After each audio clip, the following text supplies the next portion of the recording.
Tense खत्म हो गया था ना। तो अभी हम नया टॉपिक कौन सा स्टार्ट करें, बताइए आप। आपके मन में कोई हो जो पहले खत्म करना चाह रहे हो आप। क्या था? अच्छा कोई बात नहीं। तो शेयर करोगे तो ये पूरा हो जाएगा ना, एग्जिट इसको एग्जिट करके नया खोलना पड़ेगा।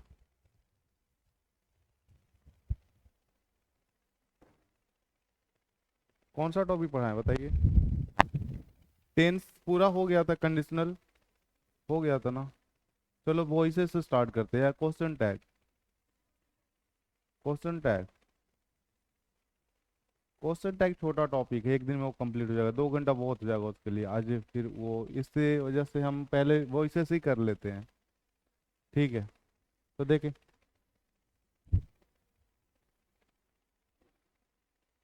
क्वेश्चन टैग हो जाएगा एक दिन में वो।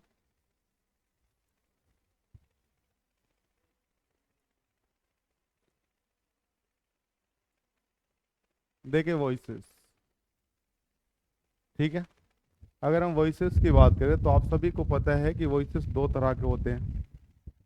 फर्स्ट को हम क्या कहते हैं, एक्टिव। और सेकंड को क्या कहते हैं हम, passive. Active voice and passive voice. देखिए एक्टिव वॉइस क्या होता है, पैसिव वॉइस क्या होता है, पहले इसके डिफिनीशन को समझिए ताकि आप यहाँ से क्वेश्चन को आइडेंटिफाई कर पाएं। अगर आप पहले से पढ़े हुए हैं तो ठीक है, नहीं तो नहीं अगर पढ़े होंगे तो आप क्या करते होंगे कि पैसिव तब पहचानते होंगे जब देखोगे बाई प्लस डूअर लिखा हुआ हो। तब आप कहते होंगे कि ये पैसिव वॉइस है। जैसे अगर मैं कहूँ कि a mango was eaten by Shweta, तो आप यहाँ पे बाई श्वेता देखते थे और तब आप पहचान पाते हैं कि ये पैसिव वॉइस है। लेकिन पैसिव पहचानने का तरीका ये नहीं है। पैसिव पहचानने का तरीका क्या है उसकी बात हम करेंगे। उससे पहले आपको इसके डिफिनेशन को सीखना होगा कि इसकी परिभाषा क्या होती है। तो देखिए एक्टिव वॉइस क्या है। तो इसकी डिफिनेशन होती है कि when doer is more important than the work done. कि जो भी सेंटेंस में कोई ना कोई तो एक्शन होगा ही, कोई ना कोई काम होगा ही।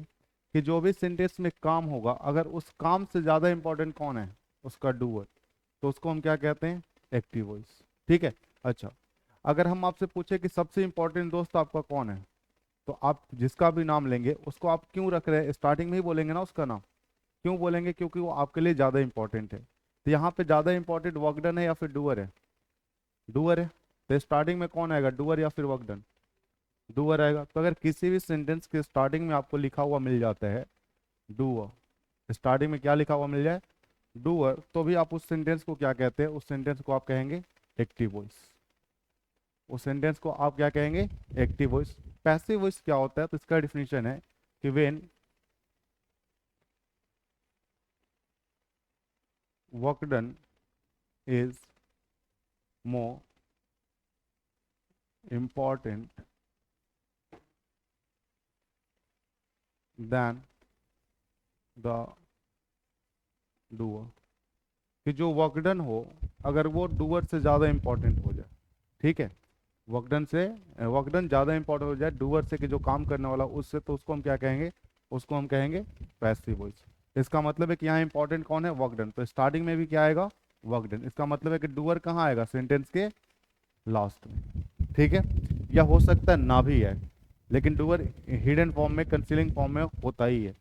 फॉर एग्जाम्पल अब समझेंगे आप कि एक्टिव क्या होता है, पैसिव क्या होता है। जैसे मैं कहता हूँ कि मैं आपको सूचित करूंगा, मैं आपको सूचित करूंगा। यहाँ पे सूचना कौन दे रहा है आपको, मैं सूचना देने वाला हुआ, मतलब मैं डूअर हुआ, डूअर हुआ। और मैं उस सेंटेंस का डूअर हूँ, तो मैं कह रहा हूँ मैं आपको सूचित करूंगा। तो यहाँ पे मैं डूअर होकर के सेंटेंस के स्टार्टिंग में आ रहा हूँ या नहीं आ रहा हूँ, आ रहा हूँ। तो इस सेंटेंस को हम क्या कहेंगे, इस सेंटेंस को हम कहेंगे एक्टिव वॉइस, क्योंकि डूअर कहाँ पे लिखा गया, सेंटेंस के स्टार्टिंग में। लेकिन यही सेंटेंस अगर हम आपसे ऐसे कहें, आपको सूचित किया जाएगा, क्या आप खुद को सूचित कर रहे हैं, करने वाला कोई और है ना, करने वाला कोई और है ना। मतलब आपने, किसी ना किसी ने आपको सूचित तो किया है, पर किया किसने है, यहाँ पे मेंशन नहीं किया गया है, नहीं किया गया ना। तो ये क्या कहलाएगा, पैसिव वॉइस। जैसे हम कहते हैं हम लोग अंग्रेजी पढ़ रहे हैं, हम लोग अंग्रेजी पढ़ रहे हैं। यहाँ पे एक कार्य कौन कर रहा है? हम लोग। पढ़ने का काम कौन कर रहा है? हम लोग। तो हम लोग डूअर हुए। तो क्या ये सेंटेंस एक्टिव में हुआ या नहीं हुआ? लेकिन अगर इसी सेंटेंस को मैं कहूँ कि हम लोगों को अंग्रेजी पढ़ाई जा रही है, हम लोगों को अंग्रेजी पढ़ाई जा रही है, क्या हम अपने खुद को पढ़ा रहे हैं या पढ़ाने वाला कोई और है? पढ़ाने वाला कोई और है। और जब पढ़ाने वाला कोई और है तो डूअर तो कहीं लास्ट में मेंशन होगा ना। वर्कडन पहले बताया जा रहा है, तो इसको हम क्या कहेंगे? Active passive voice. वैसे अगर और भी मैं सेंटेंस कहूँ, जैसे हम कहते हैं कि हम लोग पेड़ काट रहे हैं, यहाँ पे काटने वाला कौन है? हम लोग। वह पेड़ काट रही है, वे पेड़ काट रहे हैं, तो यहाँ पे ये क्या है? स्टार्टिंग में आप डूअर रख रहे हैं ना। लेकिन अगर कहा जाए कि पेड़ काटे जा रहे हैं, पेड़ काटे जा रहे हैं, तो ये कैसा होगा? पैसिव होगा। समझ गए हैं? तो एक्टिव से जो पैसिव बनाने की पद्धति होती है, या फिर आप पहले ये समझ ले, मैं कुछ एग्जाम्पल्स लिख रहा हूँ, ठीक है? इन एग्जाम्पल्स में आप एक्टिव पैसिव पहचानने की कोशिश करेंगे, ठीक है? कि कौन सा सेंटेंस एक्टिव है, कौन सा पैसिव है।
आप देखेंगे कहीं पे आपको बाई लिखा हुआ नहीं मिलेगा, लेकिन उसके बावजूद भी इसमें पैसिव वाक्य है।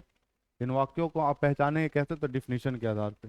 डिफिनीशन क्या है, एग्जाम्पल्स क्या बताएंगे, वो सारी चीजें समझ में आ गई हैं। हाँ, तो उसके आधार पे आप इन सारे सेंटेंसेस को पहचाने कि कौन सा एक्टिव है, कौन सा पैसिव है। मेनली आपको क्या देखना है कि डूअर सेंटेंस के स्टार्टिंग में अगर है तो एक्टिव है, मतलब जो काम हो रहा है, ठीक है? अगर वो करने वाला सेंटेंस के स्टार्टिंग में मेंशन किया गया है तो एक्टिव है। अगर वो मेंशन नहीं किया गया है, या फिर किया भी गया तो लास्ट में किया गया, तो वो पैसिव है। ठीक है? मतलब अगर पहले वर्क डन आ गया, ठीक है? यहाँ पे क्या था? यहाँ पर बाद में वर्क डन आ रहा था, कि जो भी काम हो रहा था वो बाद में हो रहा था। दैट मीन्स वर्क डन यहाँ पे लास्ट में आ रहा था, लेकिन यहाँ पे वर्क डन क्या है? स्टार्टिंग में है। बस यही फर्क है ना।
चलिए, ये 8 सेंटेंसेस लिखे गए, इनको पहचाने जरा आप।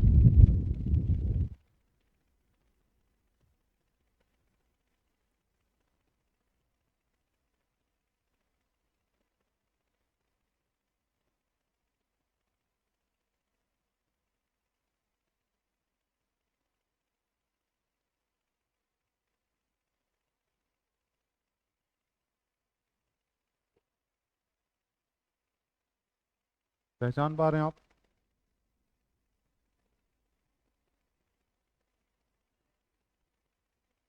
First, active. देखिए, लिखा हुआ दे डिस्ट्रीब्यूटेड द स्वीट्स। यहाँ पे काम क्या हुआ, एक्शन क्या हुआ, मिठाइयाँ बांटी गई, मिठाइयाँ बांटी गई, बांटा किसने, देने। मतलब ये जो एक्शन हो रहा है, एक्शन क्या हो रहा है, तो एक्शन यहाँ पे यही हो रहा है ना, डिस्ट्रीब्यूट करने का। डिस्ट्रीब्यूट किसने किया है, इस एक्शन को इसी ने किया है ना। डेट मीन्स इस एक्शन को अगर ये करने वाला है तो क्या ये सेंटेंस का डूअर हुआ या नहीं हुआ, इस एक्शन का डूअर हुआ या नहीं हुआ, इस एक्शन का डूअर हुआ ना। अगर इस एक्शन का डूअर है, डेट मीन्स आपको क्या बताएगा कि जब सेंटेंस के स्टार्टिंग में डूअर को मेंशन किया जाता है तो वो सेंटेंस क्या कहलाता है, एक्टिव। तो क्या सेंटेंस के स्टार्टिंग में डूअर है या नहीं है, तो क्या ये सेंटेंस एक्टिव है या पैसिव है, एक्टिव है। डेट मीन्स ये सेंटेंस क्या कहलाएगा, एक्टिव वॉइस। ठीक है। सेकंड सेंटेंस है she has been punished, she has been punished. आप मुझे बताएं कि यहाँ पे पनिश करने वाला क्या सी है क्या, या सी को किया जा रहा है, करने वाला कोई और है, करने वाला कोई और है ना। इसका मतलब है कि डूअर कहीं इधर लिखा हुआ होगा, पर मैंने मेंशन नहीं किया है। समझ पा रही बात। तो यहाँ पे क्या है कि डूअर कहीं और मेंशन किया गया है। ठीक है। तो ये जो लिखा गया है सी, तो सी खुद को तो पनिश कोई नहीं करेगा ना, करने वाला तो कोई और होगा। इसका मतलब है कि ये जो होल सेंटेंस लिखा गया है, क्या ये वर्क डन है या नहीं है, वर्क डन है ना। अगर ये वर्क डन लिखा गया है, इसका मतलब है कि ये क्या कहलाएगा,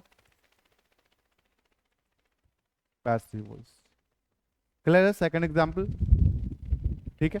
नेक्स्ट देखिए थर्ड, लिखा हुआ राजीव कॉल्ड मीनू, राजीव कॉल्ड मीनू। आप मुझे बताएं यहाँ पे एक्शन क्या हो रहा है, बुलाने का, कॉल करने का। कॉल किसने किया है, राजीव ने। किसको बुलाया, मीनू को। तो यहाँ जो एक्शन हो रहा है, इस एक्शन को करने वाला कौन है, राजीव है। और अगर राजीव है, डेट मीन्स क्या ये डूअर हुआ या नहीं हुआ, इस एक्शन का हुआ ना। तो ये एक्टिव है पैसिव है, एक्टिव हुआ, क्योंकि सेंटेंस के स्टार्टिंग में डूअर मेंशन है। तो आप इसे क्या कहेंगे, तो इसे आप कहेंगे एक्टिव वॉइस। नेक्स्ट है वी आर इनवाइटेड। आप हमें बताएं यहाँ पे एक्शन क्या हो रहा है, इनवाइट, इनवाइट करना, यही है ना। आप मुझे बताएं कि एक्टिव है पैसिव है, पैसिव है। वी आर इनवाइटेड, हमें बुलाया गया, हमें आमंत्रित किया गया। क्या आमंत्रित हम खुद को ही अपने आप को कार्ड देते रहे, आ जाना मेरी शादी में, खुद को तो नहीं देंगे ना, देंगे तो हम किसी और को। मतलब ये जो एक्शन हो रहा है, कैसे एक्शन को इसने परफॉर्म किया है, नहीं किया है। अगर नहीं किया है तो ये टोटल क्या लिखा हुआ है, वर्क डन लिखा हुआ है। अगर वर्क डन है, दैट मीन्स ये सेंटेंस क्या कहलाएगा, तो ये सेंटेंस कहलाएगा पैसिव वॉइस। ठीक है। नेक्स्ट है English is spoken all over the world, English is spoken all over the world. आप बताएं इसमें क्या है, इंग्लिश बोलने, यहाँ पे एक्शन क्या हो रहा है, बोलने जाने का। क्या इंग्लिश खुद को बोलेगा, इंग्लिश खुद को तो नहीं, करने वाला कोई और है। और जब करने वाला कोई और है तो ये टोटल क्या लिखा गया, तो टोटल लिखा गया है वर्क डन। और वर्क डन हुआ तो ये क्या कहलाएगा,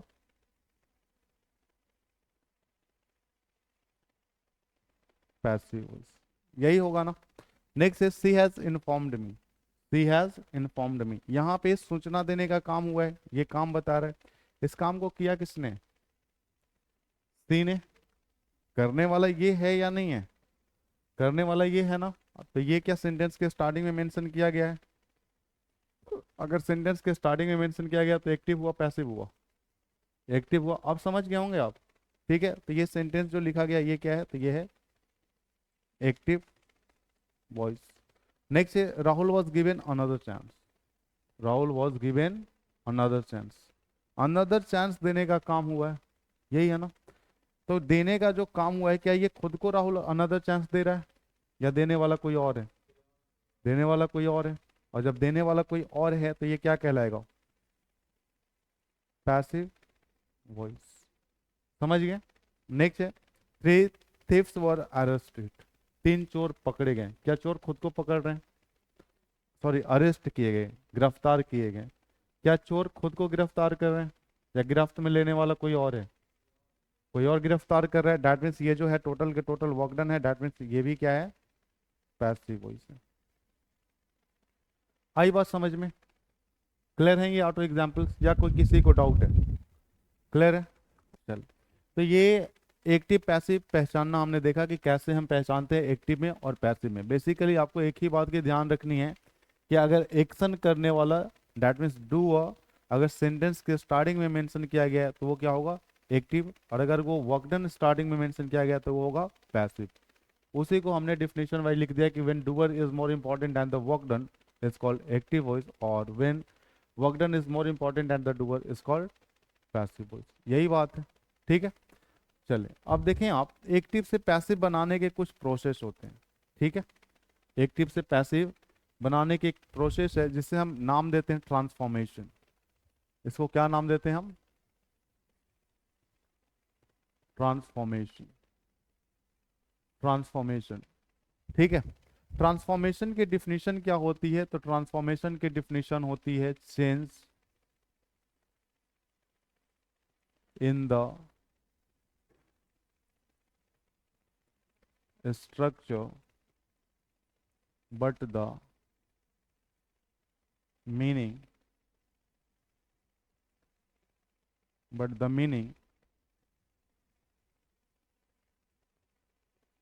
not change। देखिए, एक्टिव से पैसिव बनाने का प्रोसेस है, उस प्रोसेस को हम क्या कहते हैं, ट्रांसफॉर्मेशन। ट्रांसफॉर्मेशन क्या होता है, तो change in the structure but the meaning does not change. कि आप सेंटेंस के स्ट्रक्चर में चेंजेस ला सकते हैं, उसके बनावट में चेंजेस हो सकते हैं, ठीक है। जैसे सेंटेंस का स्ट्रक्चर क्या होता है, आप सभी को पता है कि सेंटेंस का स्ट्रक्चर क्या, सब्जेक्ट, वर्ब, ऑब्जेक्ट, यही होता है असर्टिव सेंटेंस का स्ट्रक्चर, ठीक है। तो हम इसके बनावट में, इसके स्ट्रक्चर में चेंजेस ला सकते हैं, लेकिन जो मीनिंग सेंटेंस पहले दे रहा था वही मीनिंग सेंटेंस के बाद में भी आना चाहिए। समझ पा रहे बातें, कि जो मीनिंग हमें पहले सेंटेंस दे रहा था वही मीनिंग सेंटेंस के बाद में भी आना चाहिए, ठीक है। तो हम पहला ट्रांसफॉर्मेशन सीखेंगे, वो सेंटेंस कौन सा है, तो वो सेंटेंस होगा हमारा असर्टिव सेंटेंस। पहला ट्रांसफॉर्मेशन हम किसकी सीखेंगे, असर्टिव सेंटेंस की। क्या आप सभी ने असर्टिव सेंटेंसेस पढ़े थे, असर्टिव सेंटेंस पढ़ा था सभी ने, स्ट्रक्चर आपको याद है, बताया गया था ना। तो वो स्ट्रक्चर जो आपने पढ़ा था उस टाइम, जो आपको स्ट्रक्चर्स बताए गए थे, वो स्ट्रक्चर उसके एक्टिव वॉइस स्ट्रक्चर कहलाते हैं। आपने क्या सीखा था, तो आपने सीखा था कि सब्जेक्ट होता है, एक हेल्पिंग वर्ब होती है, एक मेन वर्ब और एक ऑब्जेक्ट। ऐसा ही सीखा था आप लोगों ने, हाँ, ठीक है।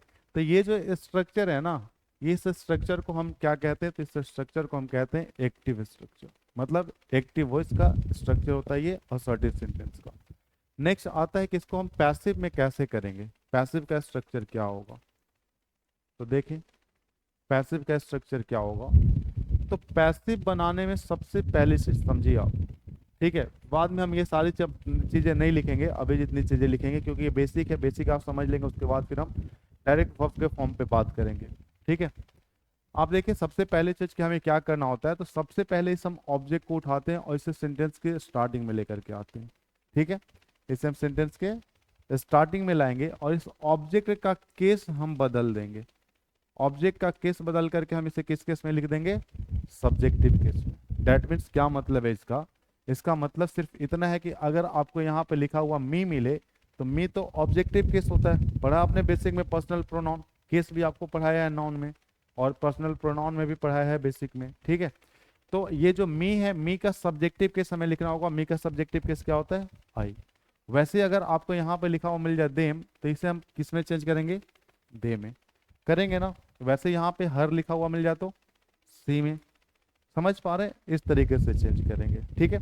इसके बाद ये जो हेल्पिंग वर्ब है, मान के चलो यहाँ पे लिखा हुआ आई, आई के साथ हम लिखे यहाँ पे एम, आई के साथ क्या लिखे हुए एम, तो फिर यहाँ मी नहीं आएगा, फिर तो मी कहना नॉनसेंस होगा। लेकिन यहाँ पे लिखा हुआ है देम, तो देम के जगह पे हमें क्या लिखना होगा, दे।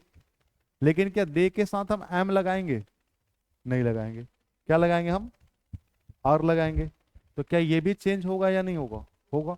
क्योंकि अभी आप इसे किसके अकॉर्डिंग लिख रहे थे, तो अभी आप इसे सब्जेक्ट के अकॉर्डिंग लिख रहे थे। लेकिन अब यहाँ ये जो लिखा जाएगा ये किसके अनुसार लिखा जाएगा, तो ऑब्जेक्ट के अनुसार लिखा जाएगा, यही होगा ना। तो क्या ये चेंज होगा या नहीं होगा, तो चेंज होगा। इसका मतलब है कि हमें क्या लिखना होगा, तो इसे हम चेंज करेंगे, इस वजह से हम इसको क्या लिखेंगे, चेंज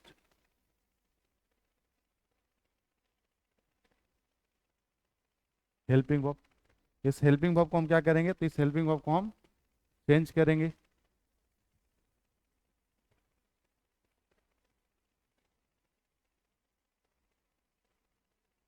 ठीक है, इस हेल्पिंग वर्ब को हम चेंज करेंगे। किस तरीके से चेंज होगा ये बात समझ में आई? अगर यहाँ पे आई एम लिखा है, यहाँ पे सी हर लिखा हुआ, तो यहाँ जा करके ये सी हो जाएगा, और एम किस में चेंज हो जाएगा? इज में हो जाएगा ना, क्योंकि अभी आप इस सब्जेक्ट के अकॉर्डिंग इस हेल्पिंग वर्ब को लगा रहे थे, लेकिन अब ये किसके अकॉर्डिंग आएगा? ऑब्जेक्ट के अकॉर्डिंग आएगा। ठीक है, इसके बाद जो मेन वर्ब लिखी हुई है, मेन वर्ब से पहले हमें पैसिव में बी फॉर्म लिखना पड़ता है। ठीक है, वो बी फॉर्म हम आगे समझेंगे, लेकिन इस मेन वर्ब को हम किस फॉर्म में चेंज करेंगे? तो इस मेन वर्ब को हम वर्ब के थर्ड फॉर्म में चेंज करेंगे। किस फॉर्म में? वर्ब के थर्ड फॉर्म में। ठीक है, और इसके बाद फिर हम एक सुटेबल प्रीपोजिशन लगाते हैं।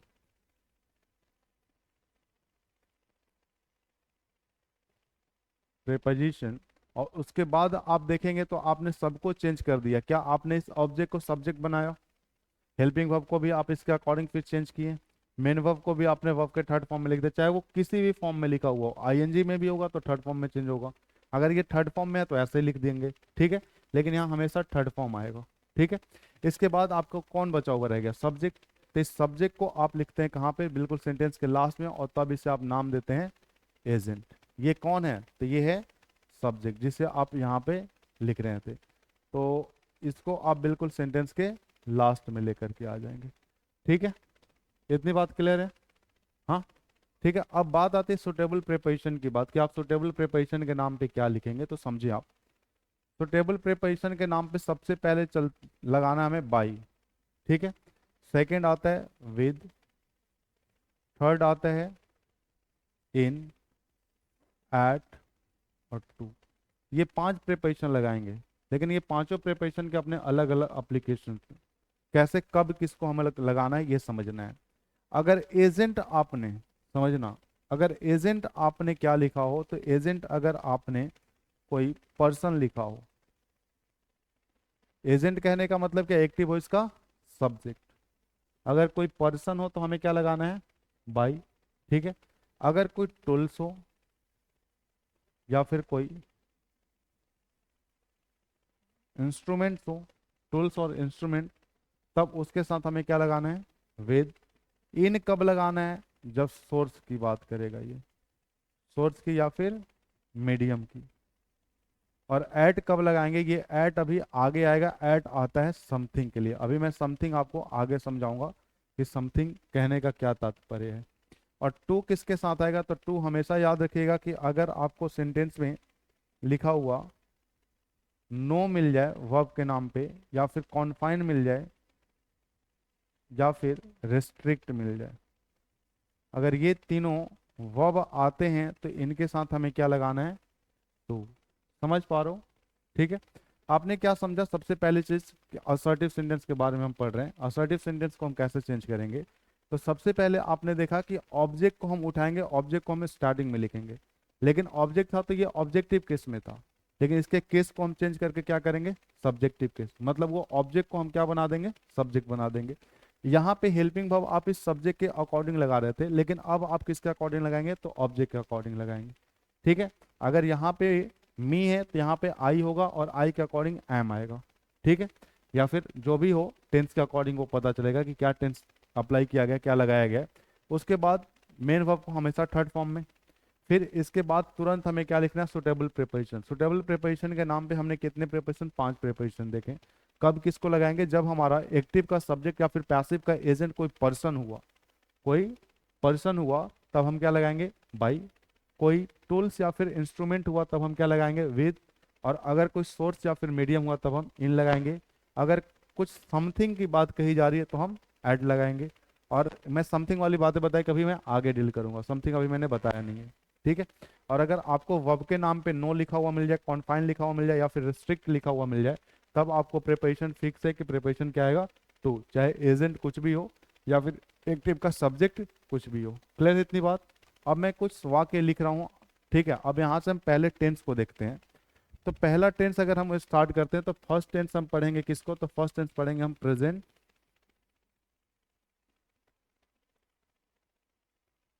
इंडेफिनिट को, या फिर इसे ही कहते हैं हम सिंपल प्रेजेंट।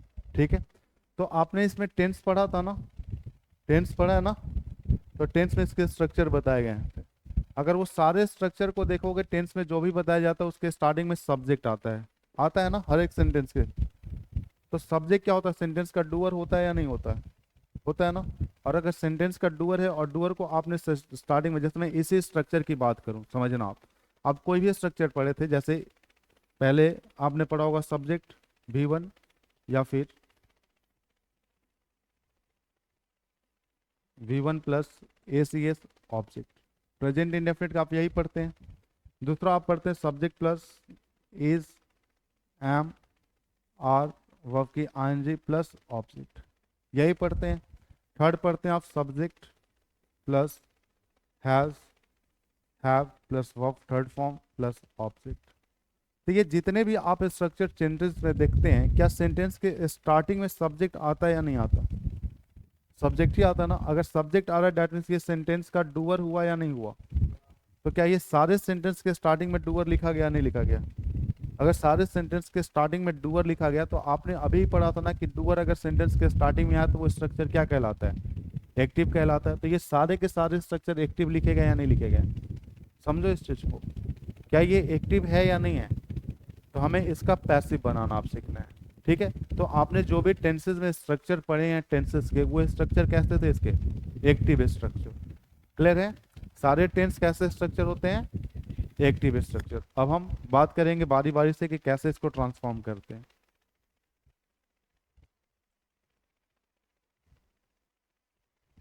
ठीक है। तो सबसे पहले हम इसकी बात करें, अगर हम इसके एक्टिव वॉइस की बात करें तो आपने टेंसेस में पढ़ा है, और पैसिव की बात करें कि कैसे ट्रांसफॉर्म करते हैं। तो समझे आप, अगर एक्टिव हो तो एक्टिव में सबसे पहले आप किसको लिखते हैं, सब्जेक्ट को लिखते हैं ना, ठीक है। फिर आप लिखते हैं V1, या फिर V1 प्लस ACS आता था, और फिर आप लिखते थे ऑब्जेक्ट। तो आपको ये बेसिक सी जानकारी पहले से पता है कि इस ऑब्जेक्ट को हमें क्या करना है, सेंटेंस के स्टार्टिंग में लिखना है, फिर सब्जेक्ट को क्या लिखना है, बिल्कुल लास्ट में लिख देना है। इतनी बेसिक जानकारी सबको है ना। तो मैं क्या करता हूँ कि इसको हटा देता हूँ यहाँ। तो ये तो हमें हर सेंटेंस में यही करना है कि जो ऑब्जेक्ट है उसे सेंटेंस के स्टार्टिंग में लिखना है, जो सब्जेक्ट है उसे लास्ट में लिखना है। सब सेंटेंस में तो यही करेंगे, ठीक है। तो इस चीज को हम यहाँ से हटाते हैं, और जो हमारे काम की चीजें हम उस पर आते हैं, ठीक है। अब देखिए आप समझिएगा कि आपको सेंटेंस के स्टार्टिंग में ये लिखा हुआ मिलता है, सेंटेंस में आपको ये लिखा हुआ मिलता है सब्जेक्ट। आप समझिएगा कि सब्जेक्ट ऑब्जेक्ट हटाया गया है, वो वही प्रोसेस होगा, क्योंकि हम असर्टिव सेंटेंस पढ़ रहे हैं। तो ऑब्जेक्ट को सब्जेक्ट बनाएंगे, सब्जेक्ट को ऑब्जेक्ट बनाएंगे।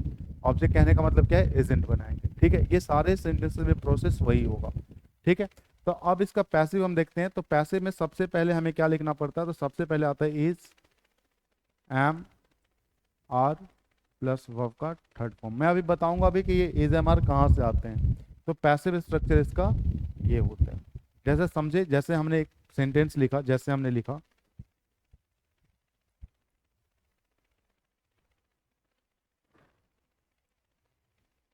फर्स्ट कि दे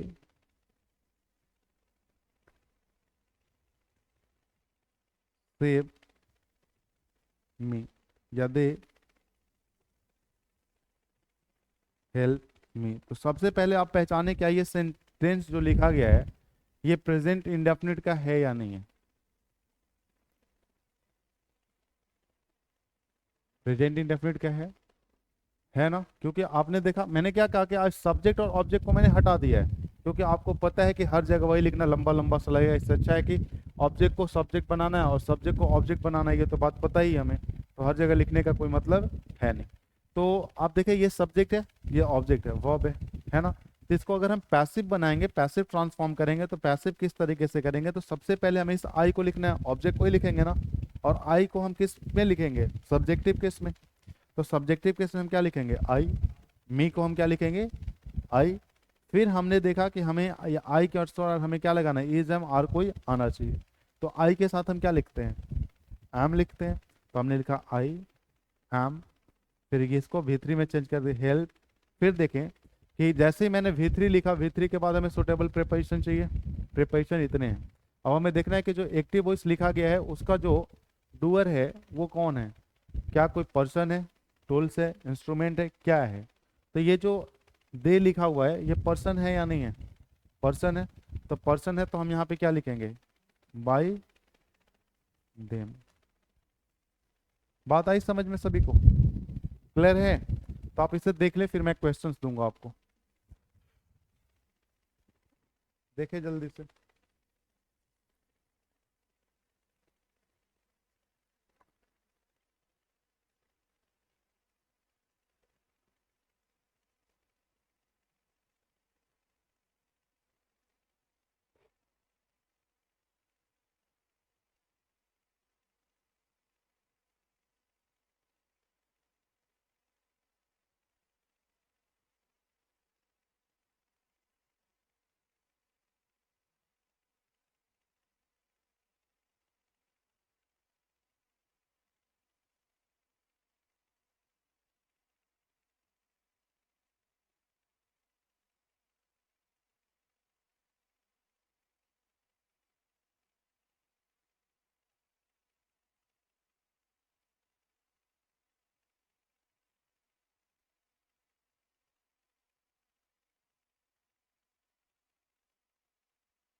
देख ली सब लोग?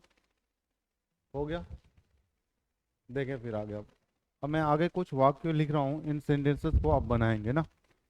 देखें।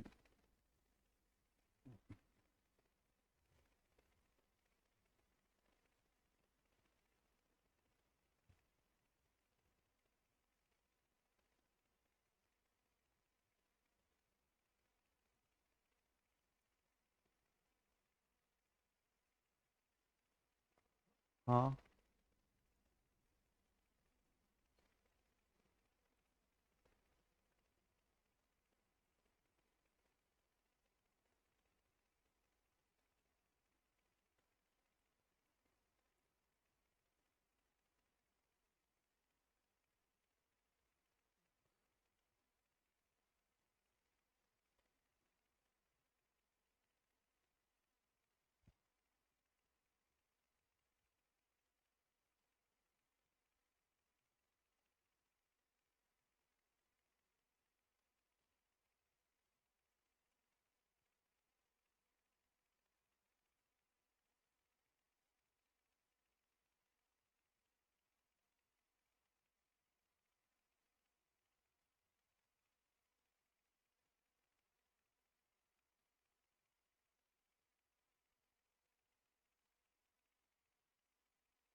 बन पा रहे हैं?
देखिए जरा, ये 10 एग्जाम्पल्स दिए गए हैं पहले के अनुसार, आप बनाए इन्हें जल्दी से,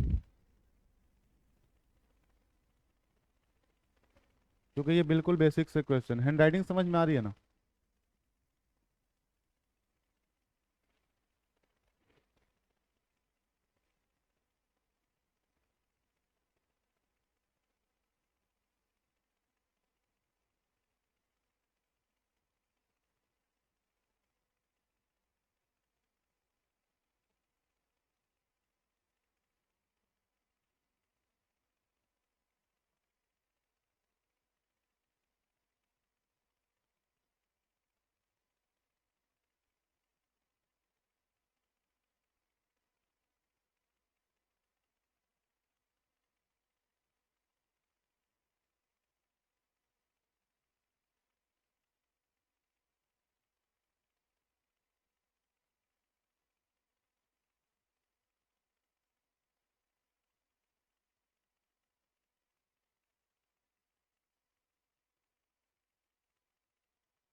देख लिया सभी ने?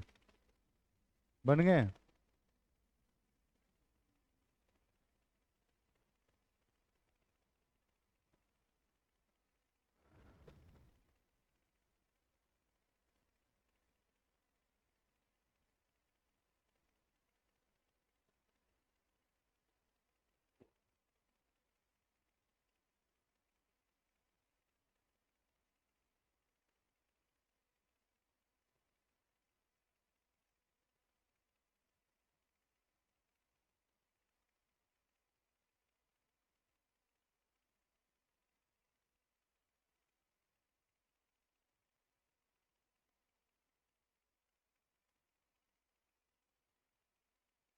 चलिए देखिए, अब बनाते हैं अब।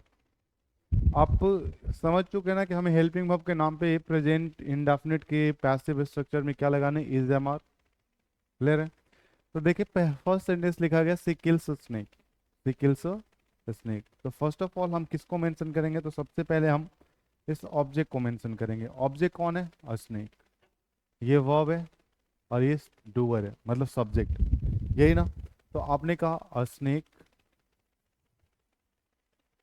स्नेक के अकॉर्डिंग क्या आएगा? इज, एम, आर, यही लगाना हमें ना। क्या आएगा?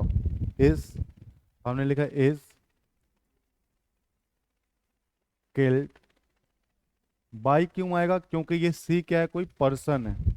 ठीक है, तो आपने लिखा बाई। क्लियर है? फर्स्ट सेंटेंस सबका सही है। Second, Rahul knows me, Rahul knows me. आप क्या लिखेंगे?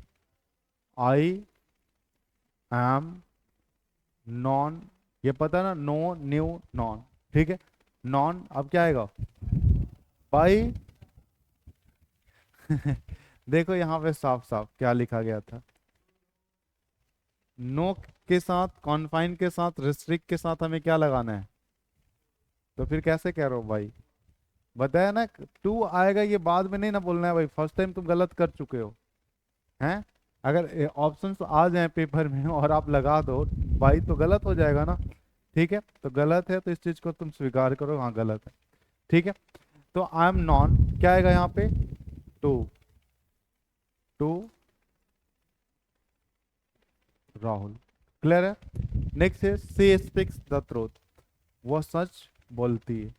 ठीक है, आप क्या लिखेंगे? तो आप सबसे पहले द ट्रूथ मेंशन करेंगे, the truth.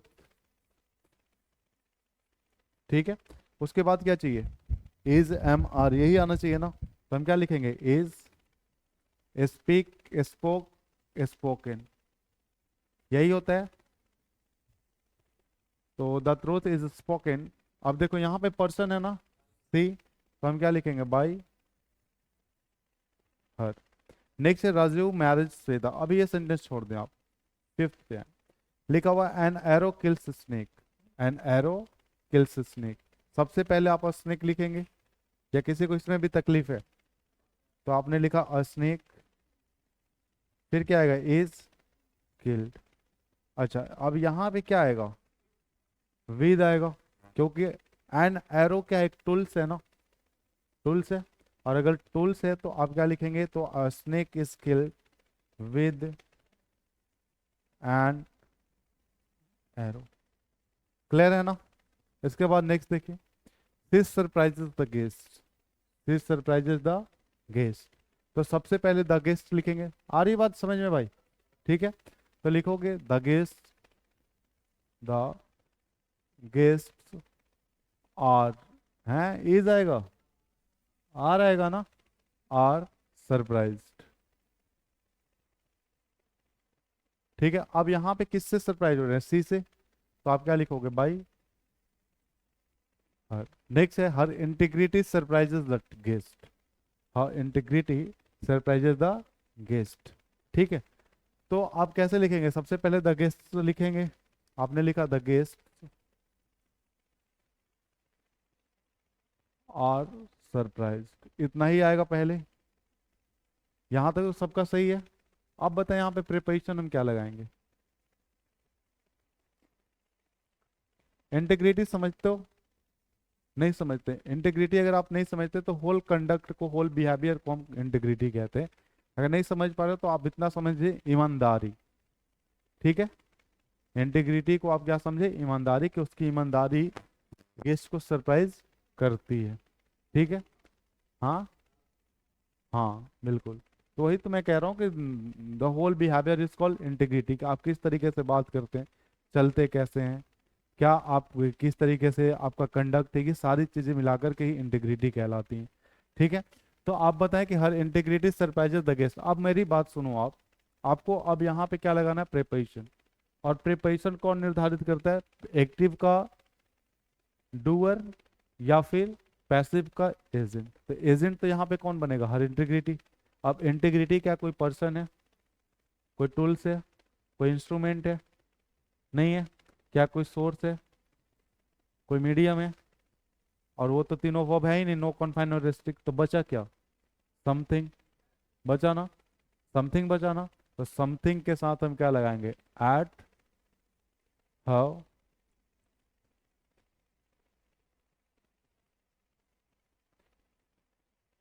Integrity, at how integrity. Clear है ये एग्जांपल एट क्यों आ रहा है, या किसी को कोई तकलीफ है, क्लियर है सबको। चलिए नेक्स्ट देखिए आप, this jar contains 3 snakes, this jar contains 3 snakes. बताएं इसमें क्या एरर है, एरर नहीं मतलब पैसे बनाना है इसका, मैं एरर पूछ रहा हूँ। 3 स्नेक्स आएगा सबसे पहले, तो आप लिखेंगे 3 स्नेक्स, फिर क्या आएगा, आर कंटेंट,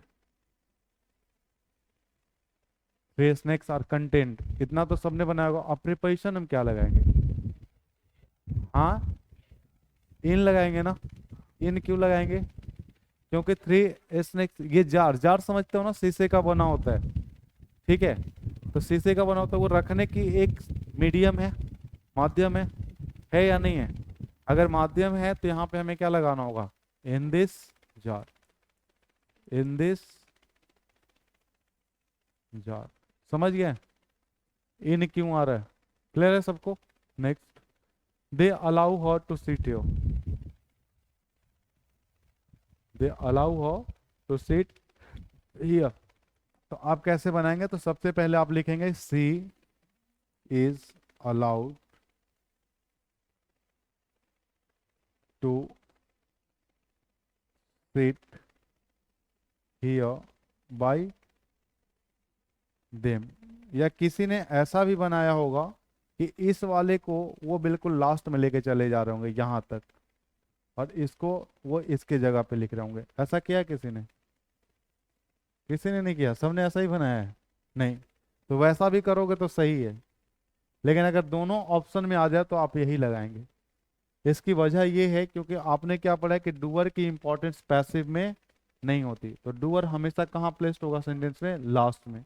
लेकिन हाँ, अगर आप बना रहे हो तो ऐसे भी सही होगा कि she allowed, she is allowed by them to sit here, ऐसा भी आप कर सकते हैं। ठीक है, चलो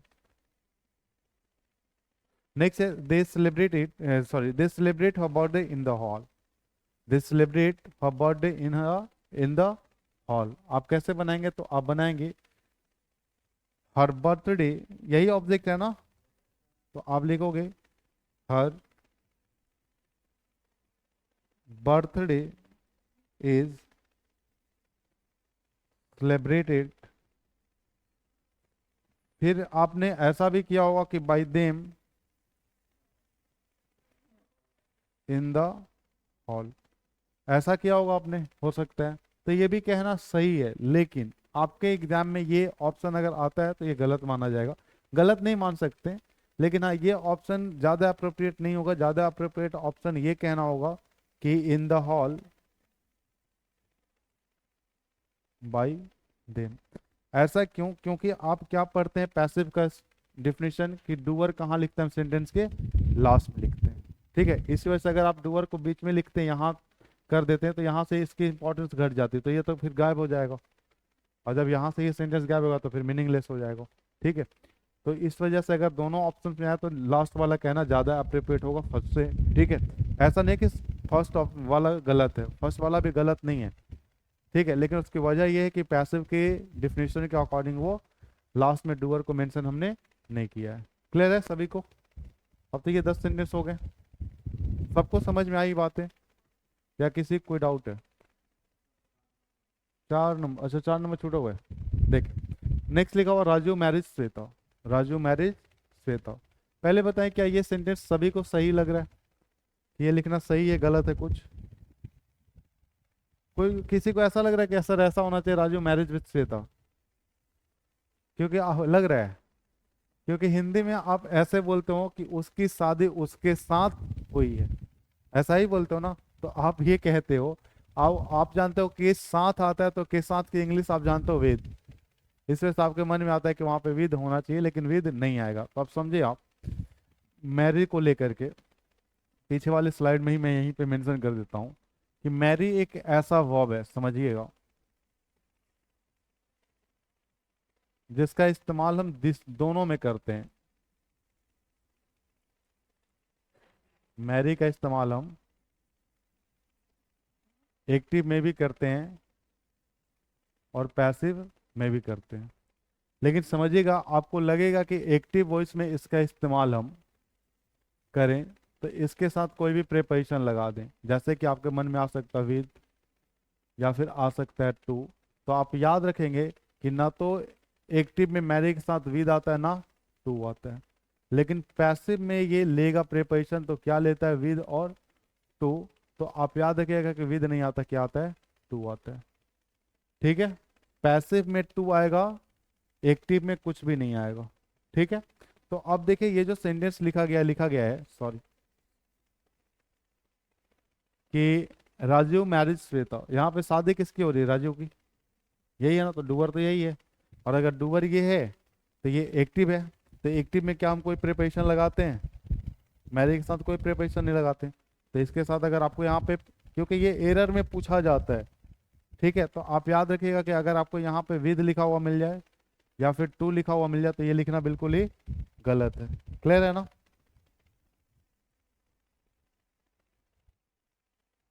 तो इसका पैसिव हम कैसे बनाएंगे? तो हम बनाएंगे श्वेता इज मैरिड टू, आएगा ना, विद नहीं आएगा, मैरिड टू राजू। क्लियर है ये बात, या किसी कोई डाउट है इन 10 एग्जाम्पल्स में?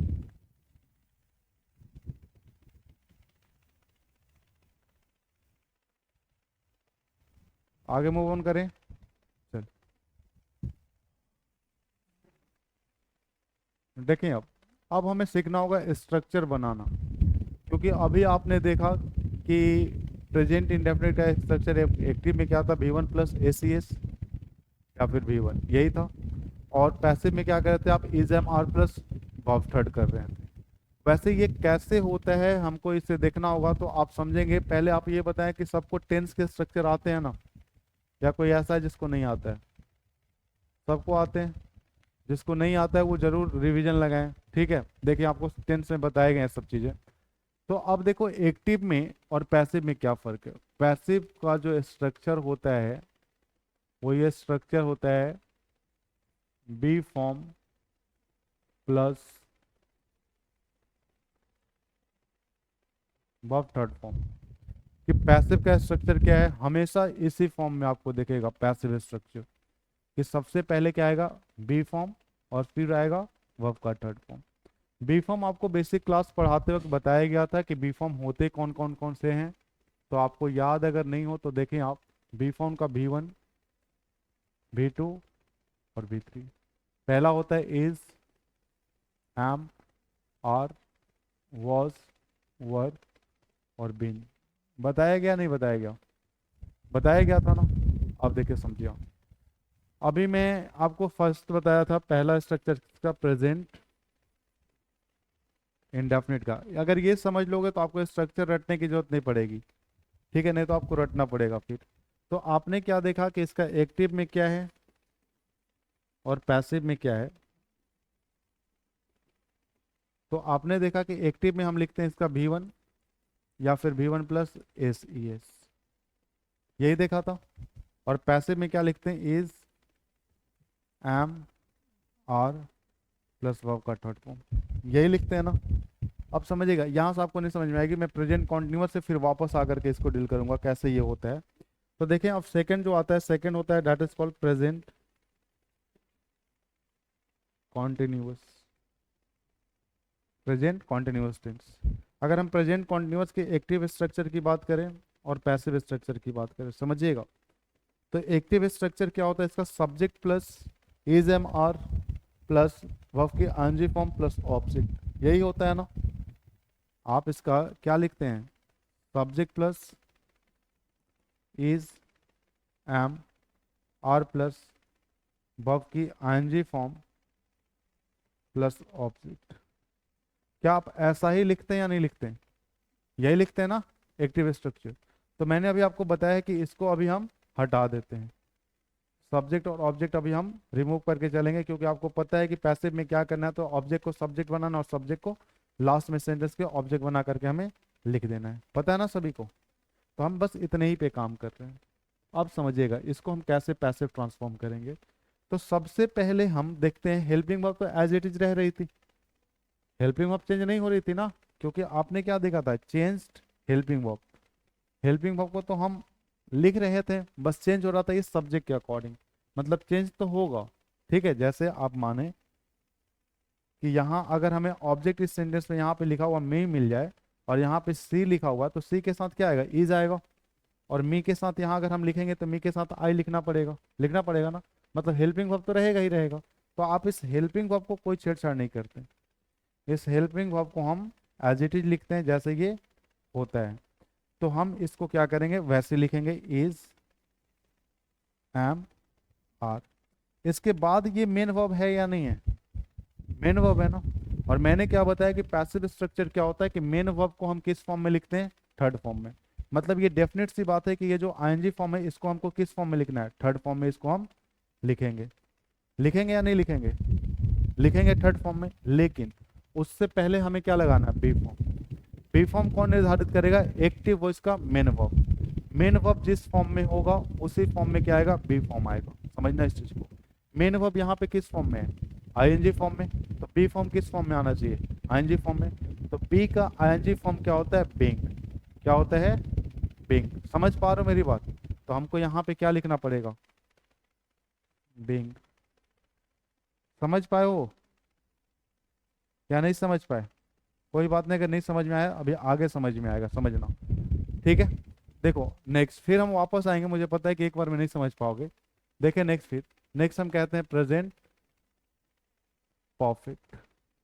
अगर हम प्रेजेंट परफेक्ट की एक्टिव की बात करें तो एक्टिव वॉइस का इसका स्ट्रक्चर और पैसिव वॉइस का स्ट्रक्चर। एक्टिव वॉइस का स्ट्रक्चर क्या होता है, subject plus has, have plus verb का थर्ड फॉर्म प्लस ऑब्जेक्ट, यही होता है ना। अब इसका हमको पैसिव बनाना है, तो मैंने क्या कहा, हेल्पिंग वर्ब को हम छेड़छाड़ करते हैं, हेल्पिंग वर्ब को हम चेंज करते हैं क्या, नहीं करते, उसको एज इट इज लिखते हैं हम। बस इतना चेंज होता है कि अगर यहाँ पे सी लिखा हो तो सी के साथ है जाएगा, यहाँ पे मी लिखा हुआ तो आई के साथ है आएगा, बस ये चेंजेस होंगे, और कोई विशेष चेंज इसमें नहीं होता। तो हम हेल्पिंग वर्ब को तो एज इट इज लिखेंगे ना, तो हम इस हेल्पिंग वर्ब को एज इट इज लिख दिए। अब बारी आती है मेन वर्ब की। मेन वर्ब तो ये है ना, वर्ब का थर्ड फॉर्म में, तो ये तो यहाँ पे चेंज करने की जरूरत नहीं। जैसे आईएनजी में था तो हमें क्या करना पड़ा, वर्ब के थर्ड फॉर्म में चेंज करना पड़ा, लेकिन यहाँ तो ऑलरेडी वर्ब के थर्ड फॉर्म में है या नहीं है। और जब ऑलरेडी वर्ब के थर्ड फॉर्म में है तो इसको तो हम एज इट इज लिख देंगे, लेकिन इससे पहले हमें क्या चाहिए, बी फॉर्म चाहिए या नहीं चाहिए पैसिव में, समझो इस चीज को, बी फॉर्म चाहिए या नहीं चाहिए। तो ये बी फॉर्म कौन निर्धारित करता है, एक्टिव वॉइस का मेन वर्ब।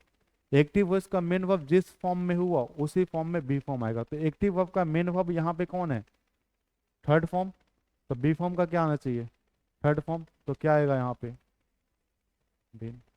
अब क्लियर हो पाया या नहीं हो पाया, हो पाया है, समझ पाए हो।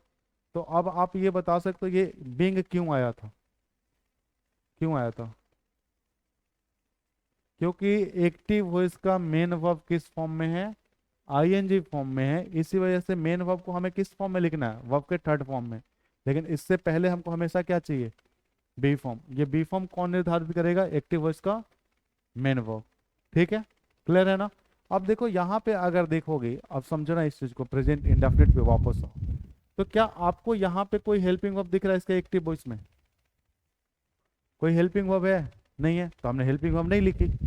फिर हमने देखा इसको हमें V3 में चेंज करना है या नहीं चेंज करना है, तो हमने V3 में चेंज किया, लेकिन इससे पहले हमने को V3 से चेंज करने के पहले हमें बी फॉर्म भी तो लगाना है या नहीं लगाना। तो हमने देखा कि ये किस फॉर्म में, फर्स्ट फॉर्म में है या नहीं है, तो हमें बी फॉर्म का फर्स्ट फॉर्म लिखना पड़ेगा, तो हमने यहाँ पे इज एम आर लगा दिया। आई बात समझ में या नहीं आई, आए भाई, बताओ अगर नहीं आया किसी को तो, क्लियर है सभी को। चलो देखो, इसके बाद नेक्स्ट टेंस हमारा कौन सा आएगा, प्रेजेंट परफेक्ट कॉन्टिन्यूअस।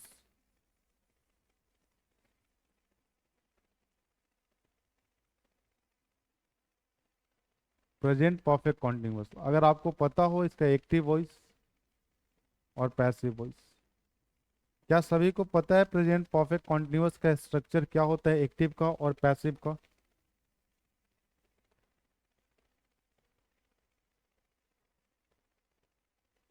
नहीं पता, देखें, एक्टिव का स्ट्रक्चर तो ये होता है कि सबसे पहले आप सब्जेक्ट लिखते हैं, फिर आप हैव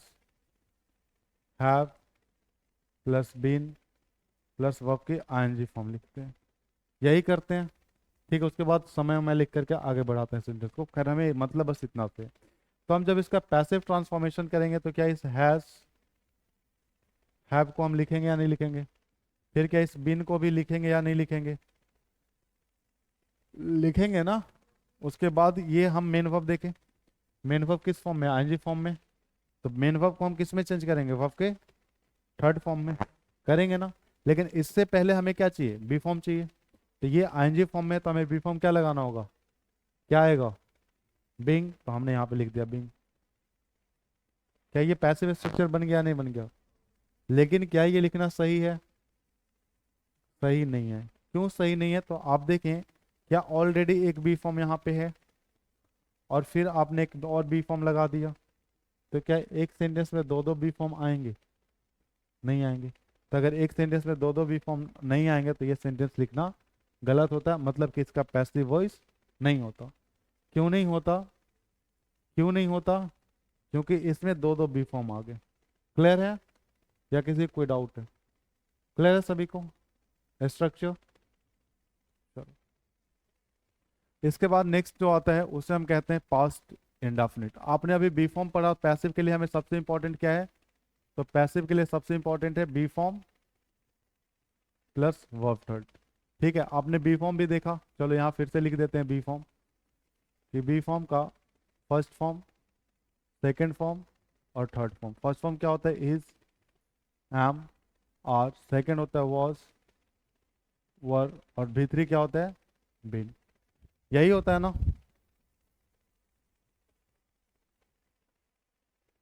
भीतरी होता है बिन, सभी को पता है इतनी बात। हाँ, ठीक है। अब देखो हम नेक्स्ट टेंस पे अब आते हैं, नेक्स्ट टाइम पे। तो नेक्स्ट टाइम होता है हमारा पास्ट इंडेफिनिट। पास्ट इंडेफिनिट की अगर हम एक्टिव वॉइस की बात करें, तो एक्टिव वॉइस इसका क्या होता है, subject plus V two plus object, यही होता है ना।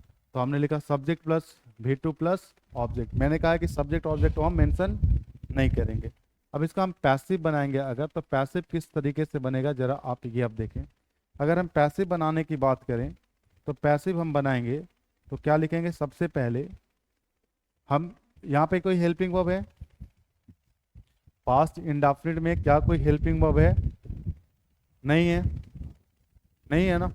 अगर कोई हेल्पिंग वर्ब नहीं है तो हेल्पिंग वर्ब तो लिखेंगे ही नहीं हम, ठीक है। लेकिन ये मेन वर्ब तो है ना।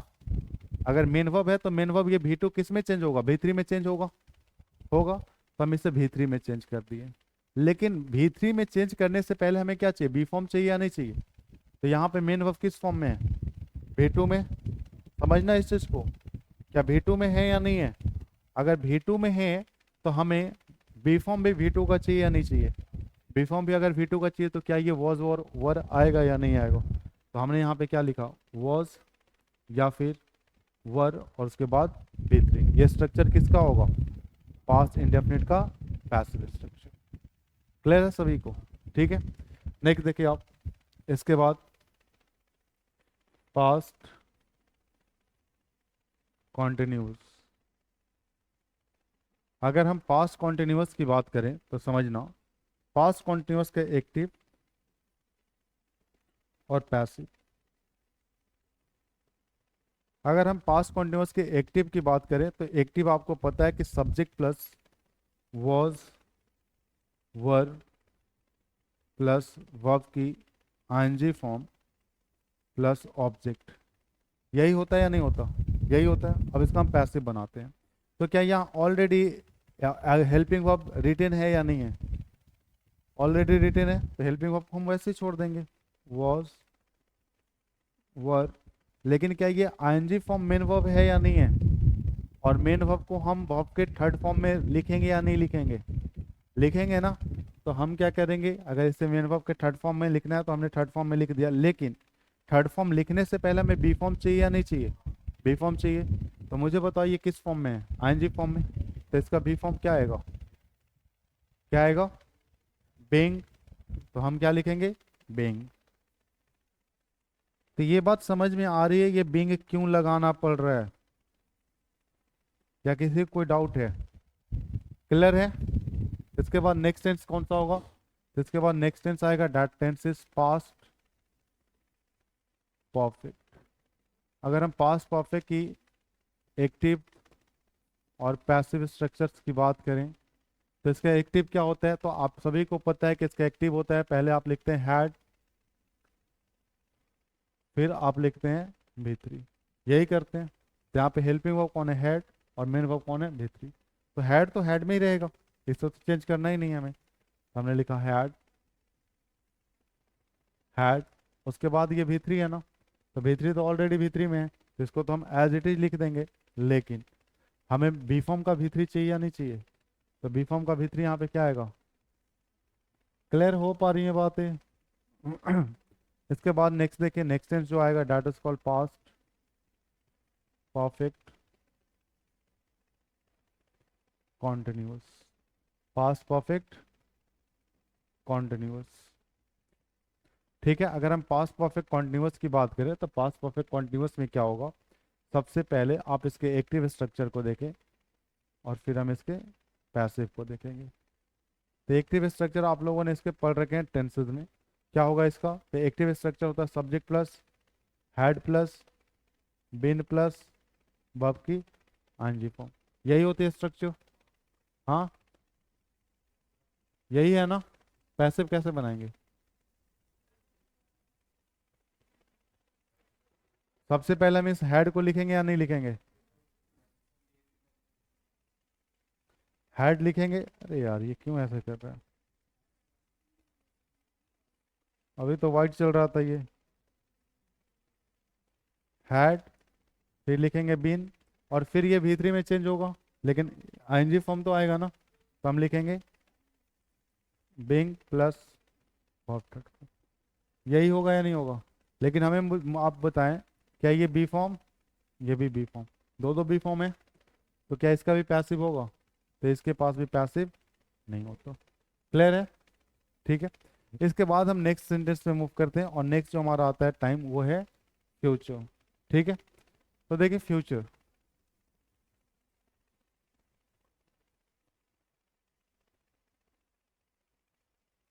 फ्यूचर इंडेफिनिट की सबसे पहले हम बात करेंगे। अगर हम फ्यूचर इंडेफिनिट की बात करते हैं तो सबसे पहले देखिए फ्यूचर इंडेफिनिट, या फिर सिंपल फ्यूचर जिसे आप कहते हैं, इसका एक्टिव और पैसिव। अगर हम एक्टिव की बात करें तो सबसे पहले हम सब्जेक्ट लिखते हैं, फिर हम क्या लिखते हैं? शैल will plus V1 plus object, ऐसा ही कुछ लिखा जाता है, यही होता है ना। इसको पैसिव हम कैसे बनाएंगे? तो सबसे पहले हम लिखेंगे शैल या फिर विल, यही हेल्पिंग वर्ब है ना, मॉडल हेल्पिंग वर्ब। ठीक है, इसके बाद हमने क्या देखा? फर्स्ट फॉर्म है ना। अब आपने बी फॉर्म का फर्स्ट फॉर्म क्या पढ़ा है? तो आपने पढ़ा है इज एम आर। क्या इज एम आर आएगा उसके साथ? नहीं आएगा। तो आप एक और याद रखिएगा कि इसका एक और बी फॉर्म होता है, क्या V1 फॉर्म, वो कौन है? बी। ठीक है, तो आप इसके साथ बी को भी मेंशन कर लें, लेकिन बी हमेशा फ्यूचर में यूज होता है, प्रेजेंट में यूज नहीं होता। तो देखिए, अब आपने देखा सेल विल प्लस, ठीक है। अब इसके बाद ये B1 जो है ये V3 में चेंज होगा या नहीं होगा? V3 में चेंज होगा, तो हमने इसको V3 में चेंज कर लिया, लेकिन इससे पहले हमें क्या चाहिए? बी फॉर्म चाहिए। तो ये V1 के साथ क्या आएगा? सेल विल के साथ बी आएगा। क्लियर है? ठीक है। इसके बाद नेक्स्ट आता है फ्यूचर कॉन्टिन्यूस। फ्यूचर कॉन्टिन्यूस का स्ट्रक्चर कौन कौन बता सकता है? एक्टिव का और पैसिव का, जरा बताएं आप।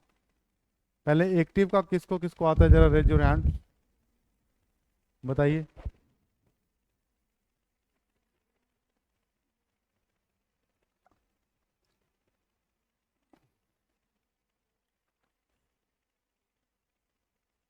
एक्टिव वॉइस का स्ट्रक्चर कौन कौन बता सकता है? किसी को नहीं आता? चलो बताओ भाई। सेल विल,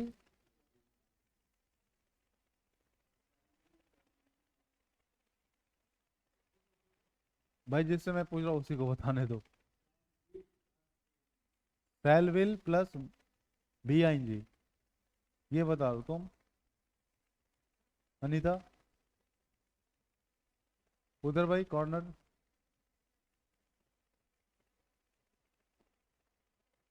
अरे भाई बताओ, तुम बताओ।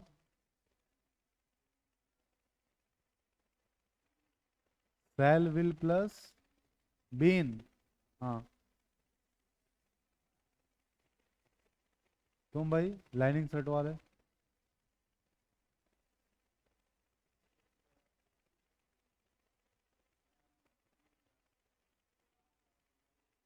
Cell plus will plus past, क्या बोल रहे हो भाई तुम? हैं? ये नया टेंस कौन सा बना रहे हो तुम? हाँ भाई, तुम केल्विन क्लेन, तुम नहीं बताओगे? बताओ यार, ये स्थिति है तुम्हारी। तुम क्या बोल रहे थे ग्रीन शर्ट, तुम फिर से बताना एक बार। सेल विल प्लस V-ING, किसी का सही नहीं। कैसे तुम लोग बना पाओगे पैसे, लगता है तुम्हें? हैं? मुझे तो नहीं लग रहा है भाई, क्योंकि किसी को कुछ आता ही नहीं है, फिर तो खामो खाम है स्ट्रक्चर से ये सारी चीजें लिखाए जा रहा हूँ। पहले टेंस कंप्लीट करो तुम लोग। बताया गया नहीं बताया गया? सारी चीजें पढ़ चुके हो तुम। अगर टेंस तुम्हें क्लियर नहीं है तो सिंपल सी बात है कि तुम्हें वॉइसेस नहीं बन पाएंगे, नरेशंस नहीं बन पाएंगे, क्वेश्चन टैग्स नहीं बन पाएंगे, और कंडीशनल्स भी नहीं बन पाएंगे। समझ गए? तो जितनी जल्दी हो सकती है सारे स्ट्रक्चर्स तुम कंठस्थ करो। बताया भी था कैसे बनाया जाता है स्ट्रक्चर। अभी देख लो तुम, मैं बता रहा हूँ, अभी तुम, मैं एक्टिव का लिख रहा हूँ, तुम पैसिव का बताओगे। ठीक है, तो एक्टिव का इसका स्ट्रक्चर देख लो। एक्टिव का होता है subject plus shall will plus be plus verb की आईएनजी फॉर्म प्लस ऑब्जेक्ट, ये होता है इसका स्ट्रक्चर। पैसिव जरा बताओ, पैसिव कौन कौन बना सकता है इसका?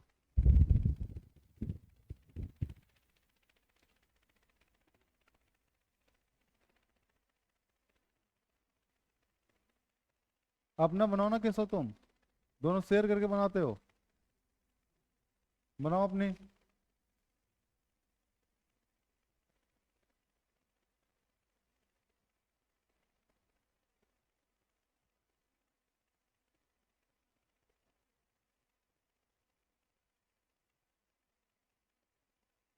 बन पाया भाई? नहीं बन पाया? बताओ यार। मैं ये मान के चल रहा था कि आप लोग को टेंस के स्ट्रक्चर आते होंगे, और तुम तो निकले बिल्कुल वो।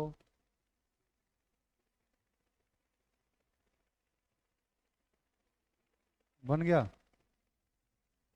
हाँ बताओ।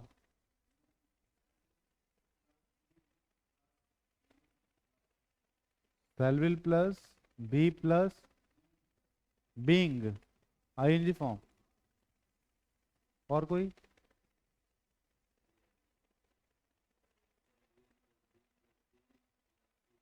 अबे तुम कैसे डिसाइड कर ले सही है गलत है? तुम इतने ओवर कॉन्फिडेंट क्यों हो? है? सही है लेकिन क्या वो लिख रहा है सही है? देखो, सही बनाए हो लेकिन देखो तुम समझो। Shall will plus be plus ये वर्ब का थर्ड फॉर्म में चेंज होगा, ठीक है। इसके बाद आप यहाँ पे क्या लिखेंगे? बिंग, और फिर आप इसे चेंज करेंगे। लेकिन क्या यहाँ पे दो दो बी फॉर्म आ गए या नहीं आ गए? तो क्या इसका पैसिव होगा? तो इसका पैसिव नहीं होगा। किसी ने ये आंसर ही नहीं किया कि पैसिव नहीं होगा। पैसिव होगा इसका, तो इसका पैसिव नहीं होगा। क्यों नहीं होगा इसकी बात आपको समझ में आई होगी।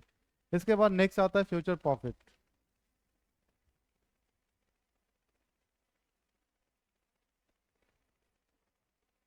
देखिए फ्यूचर परफेक्ट का कोई बता सकता है एक्टिव वॉइस?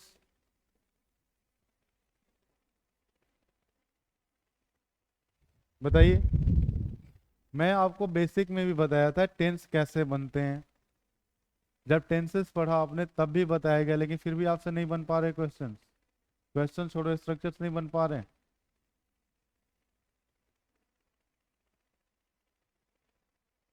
टेंसेस रिवीजन लगाए हो? क्या बम बन गए थे क्या तुम? फूटे ही नहीं, एक जगह स्थिर ही रह गए।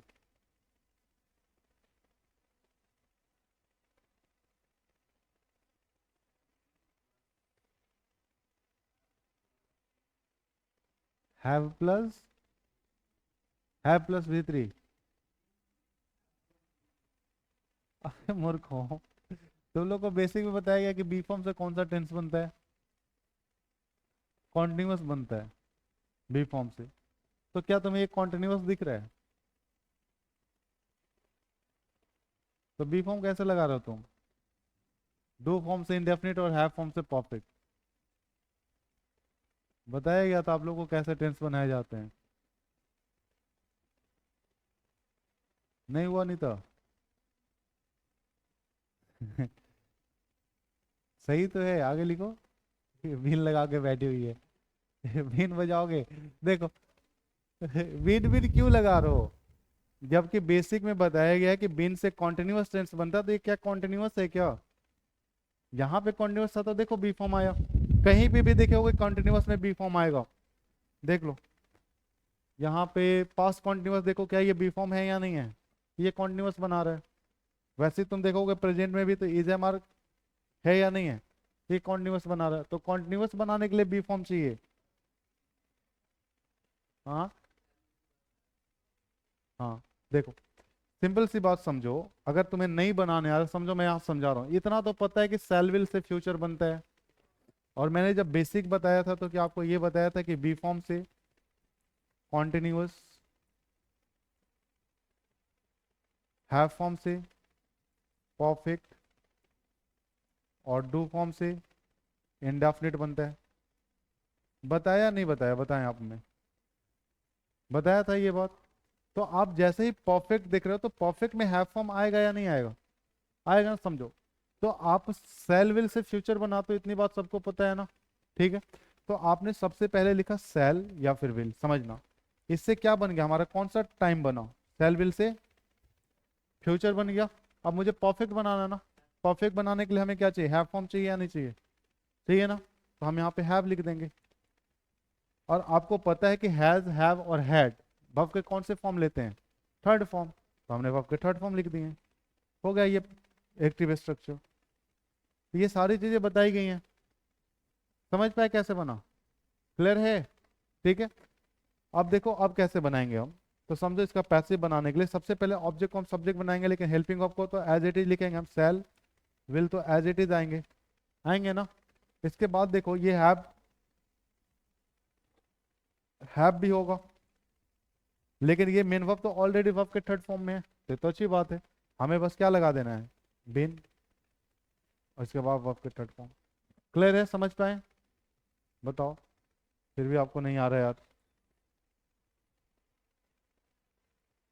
देखो अब नेक्स्ट, नेक्स्ट टेंस कौन सा आएगा, फ्यूचर,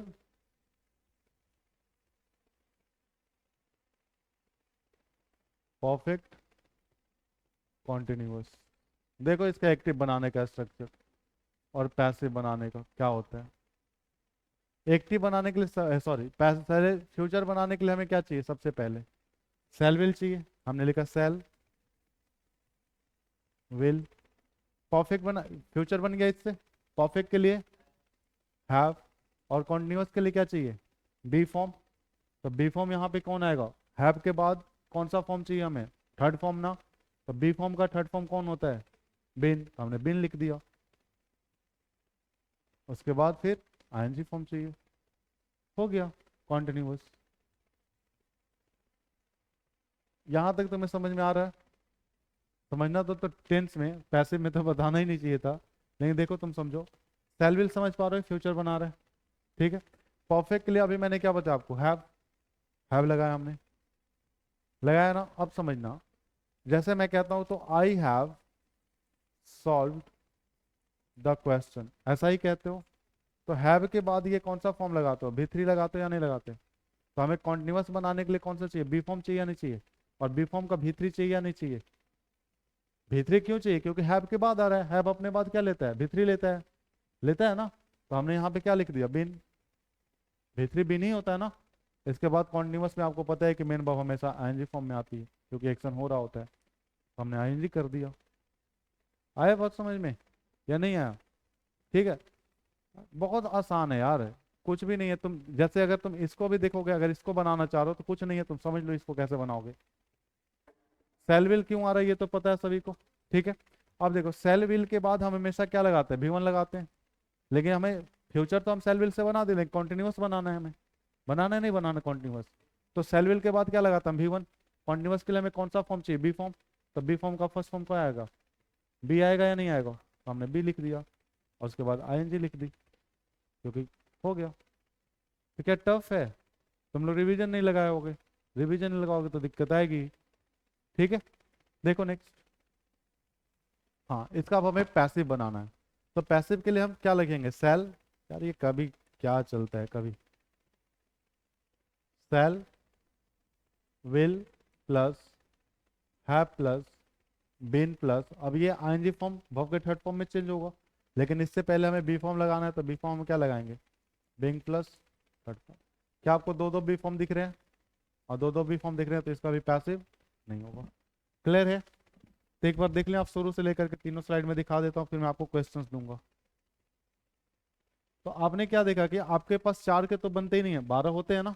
12 में 4 के तो बने रहे, प्रेजेंट परफेक्ट के नहीं बन रहे। तो प्रेजेंट परफेक्ट कॉन्टिन्यूअस के, पास्ट परफेक्ट कॉन्टिन्यूअस के, फ्यूचर परफेक्ट कॉन्टिन्यूअस के, और फ्यूचर कॉन्टिन्यूअस के। 4 के बने रहे, 8 के ही बनाने हैं आप। तो देख लें आप कैसे ट्रांसफॉर्म करेंगे एक बार ये चारों। लेकिन रिवीजन लगाएं, रिवीजन सबसे ज़्यादा जरूरी है भाई। अगर रिवीजन नहीं लगाओगे तो फिर कैसे काम होगा?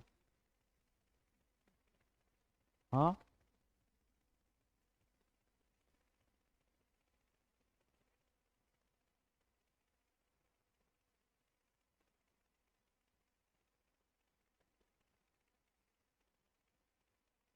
देख लेंगे ये चारों, फिर देखो ये चारों को। बस आपको वर्ब के फॉर्म पहचानने आने चाहिए।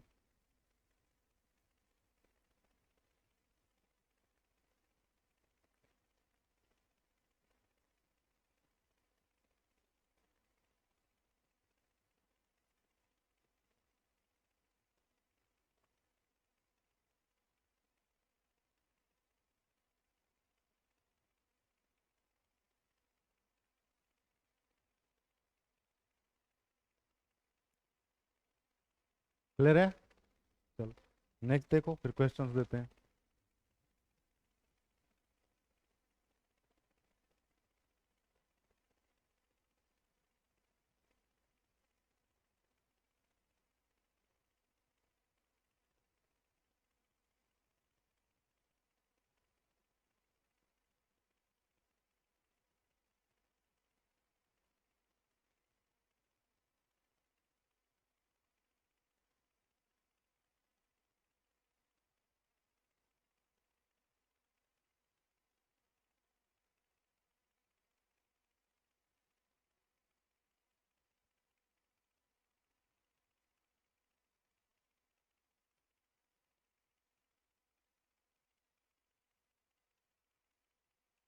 चलो हो गया ना?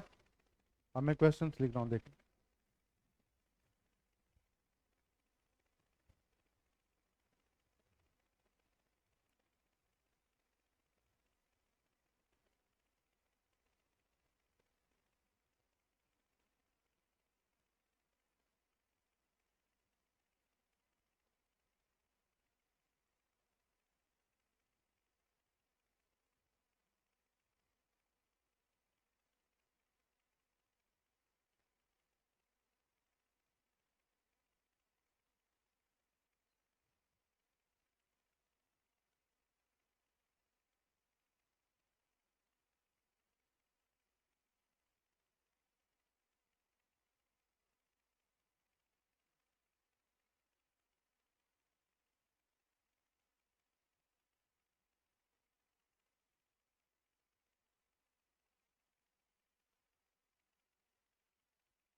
ये 5 एग्जाम्पल से बनाए जरा आप।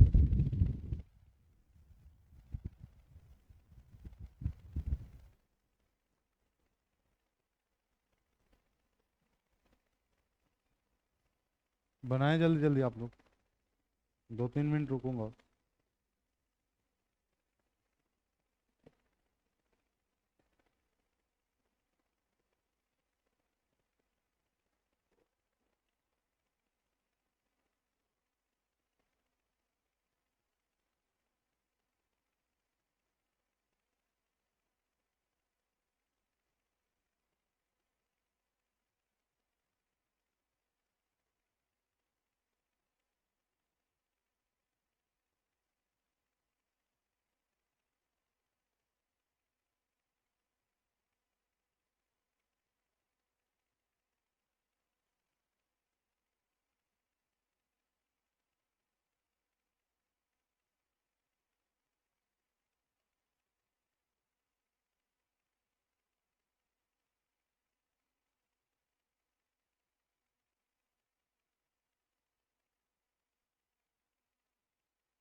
बन गए।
बन गया सभी से?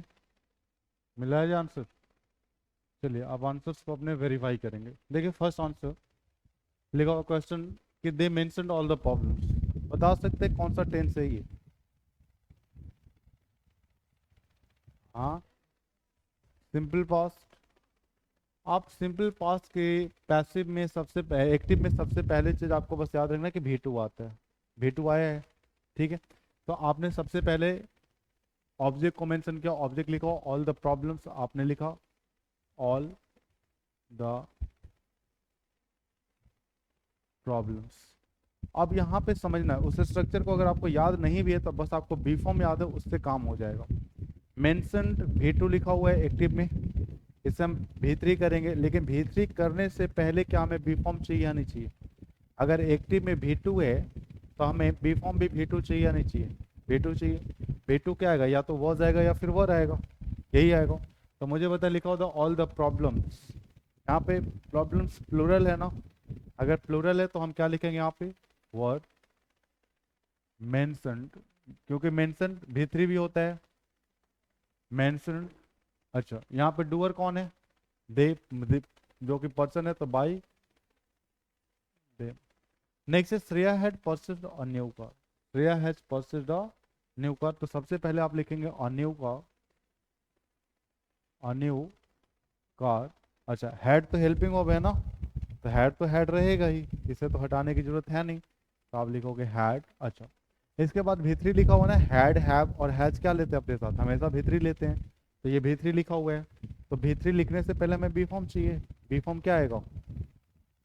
बी फॉर्म पे आपको फोकस रहना होगा, क्योंकि आप आगे चल करके बी फॉर्म से ही पता कर सकते हैं। पैसिव से देख रहे हो आप कि एक्टिव से जब पैसिव बना रहे हो तो बी फॉर्म किसके अकॉर्डिंग आ रहा है? मेन वर्ब के अकॉर्डिंग आ रहा है ना। लेकिन जब आप पैसिव से एक्टिव बनाएंगे, उल्टा करेंगे, अभी जो कि करेंगे हम नेक्स्ट स्लाइड में, जब उल्टा करेंगे तो आपको बी फॉर्म ही बताएगा कि मेन वर्ब किस फॉर्म में आएगा। क्योंकि आप जैसे देख पा रहे हैं यहाँ पे आप क्या लिखेंगे? बिन लिखेंगे ना, बिन परसिस्ट। तो यही हमें बिन कैसे पता चल रहा है कि बिन जो है ये भी3 में है? क्यों है? क्योंकि ये भी3 में है। तो वही जब हम उल्टा करेंगे तो हमको बिन मिलेगा, तो हमें मेन वर्ब को किस फॉर्म में लिखना पड़ेगा? भी3 में। क्योंकि यहाँ पे बी फॉर्म को देखना होगा आपको। तो लिखा आपने कि a new car had been purchased bye Shreya. Next है मोहित हैज सेव्ड रुपीज 3 lakhs। ठीक है, मोहित हैज सेव्ड रुपीज 3 lakhs। आप कैसे बनाएंगे?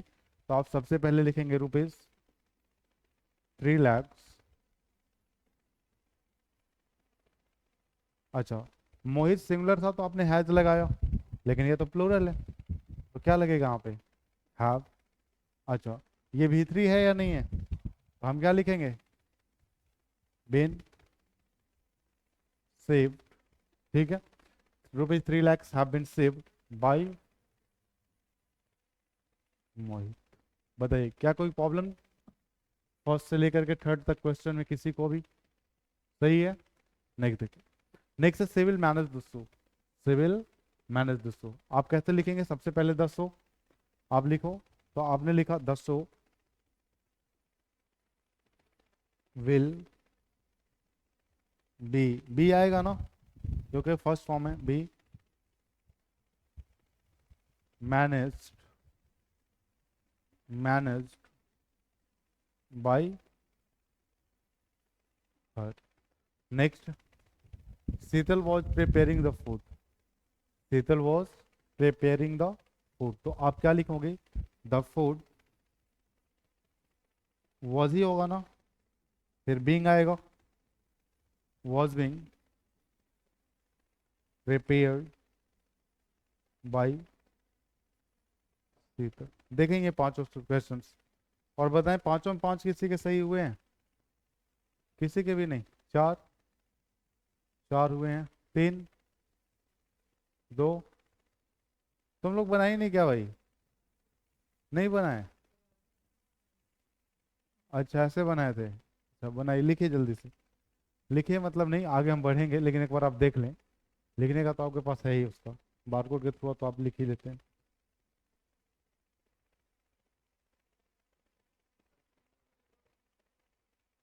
थर्ड नंबर मोहित है सेव ₹3 lakhs। हाँ, इसमें क्या दिक्कत है? हैव बिन क्यों आया समझो। यहाँ ये जो हमने क्या कहा था, सब्जेक्ट के अकॉर्डिंग हम हेल्पिंग वर्ब लगाते हैं, इतनी बात पता है ना। तो यहाँ पे सब्जेक्ट कौन है? मोहित। मोहित के अकॉर्डिंग हमने हैज लगाया क्योंकि मोहित सिंगुलर है। लेकिन यहाँ देखो सब्जेक्ट किसको बना दिया हमने? ऑब्जेक्ट को। तो 3 lakhs प्लूरल है ना, तो प्लूरल के अकॉर्डिंग हमें प्लूरल लगाना पड़ेगा, इस वजह से हैव आया। अब क्लियर है सभी को? ठीक। नेक्स्ट, और मैं कुछ क्वेश्चंस लिख रहा हूँ, इन क्वेश्चंस को देखें आप।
चलिए, ये फास्ट 5 सेंटेंसेस लिखे गए हैं, आप इन्हें बनाएं।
बन गए सभी से? बनाइए, जल्दी बनाइए।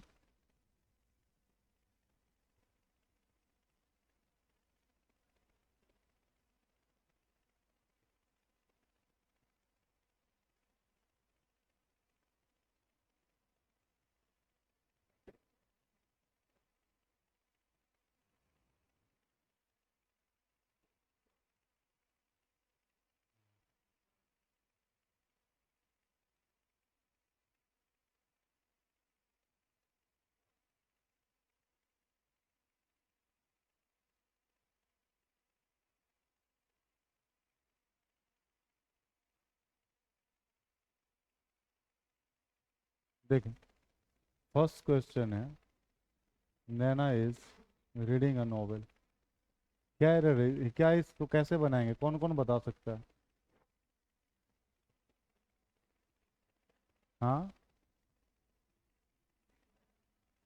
और novel is being read by Naina, बिल्कुल ऐसे ही बनेगा, देखें समझे आप। जिससे भी नहीं बना देखेंगे। सबसे पहले हमें क्या चाहिए, तो हमें चाहिए अ नॉवेल। फिर इज, अब आईएनजी फॉर्म में है, इसे थर्ड फॉर्म में लिखेंगे, लेकिन उससे पहले हमें क्या चाहिए, बिंग रेड बाई नैना। यही होगा ना?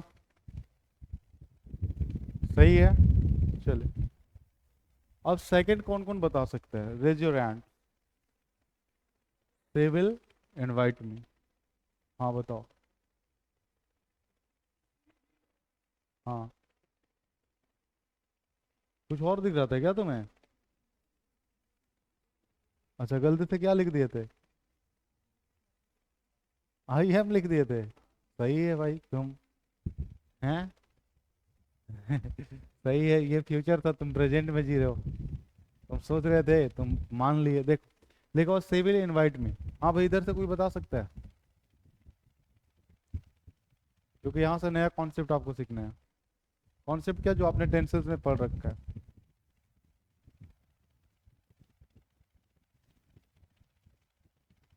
हाँ, देखो, सबसे पहले हम क्या लिखेंगे, आई। ठीक है। अब देखो, सबसे पहली चीज कि ये बात फिक्स है नॉट फिक्स्ड है। फिक्स नॉट फिक्स्ड याद है आपको? नॉट फिक्स्ड है, जिसको नहीं याद है वो देख लें।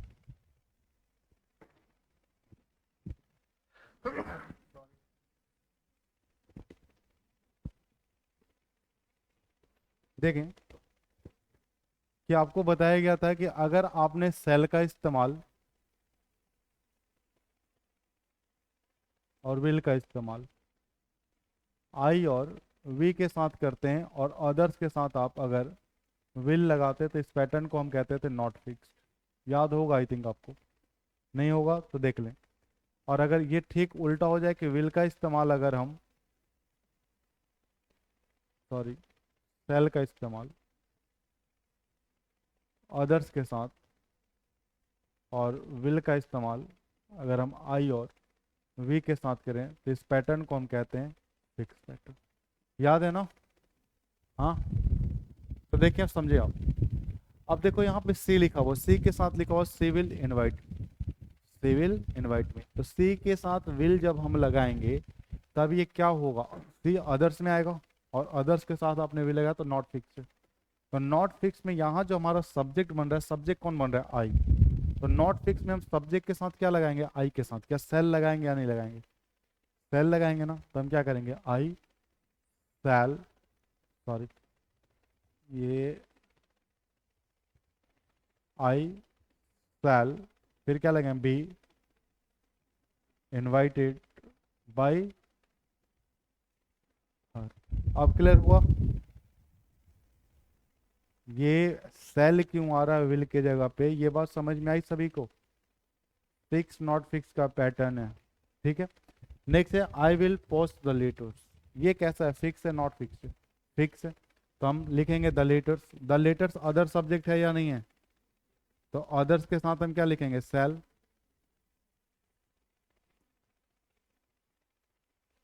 सेल बी पोस्टेड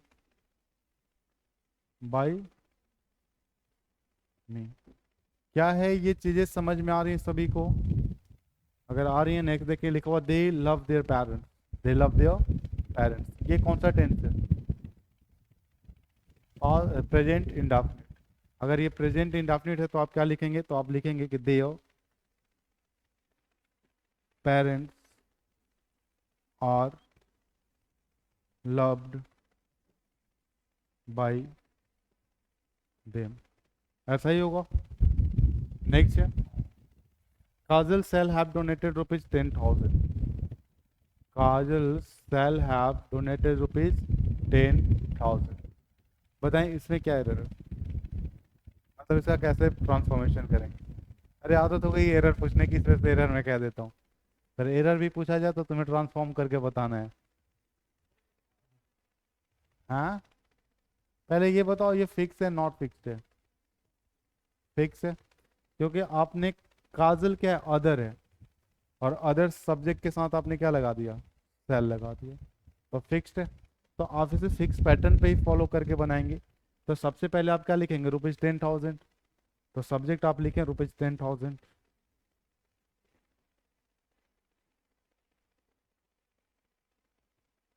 अब बात आती है कि यहाँ पे सेल आएगा या विल आएगा, तो क्या आएगा? सेल ही आएगा। तो आपने लिखा सेल। अच्छा हैव है तो हैव भी लिखेंगे हम, बिन लिखेंगे, फिर डोनेटेड लिखेंगे। ठीक है, बाई काजल।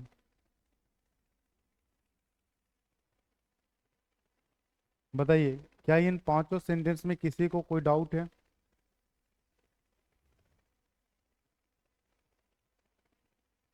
सबको क्लियर है ना? हाँ,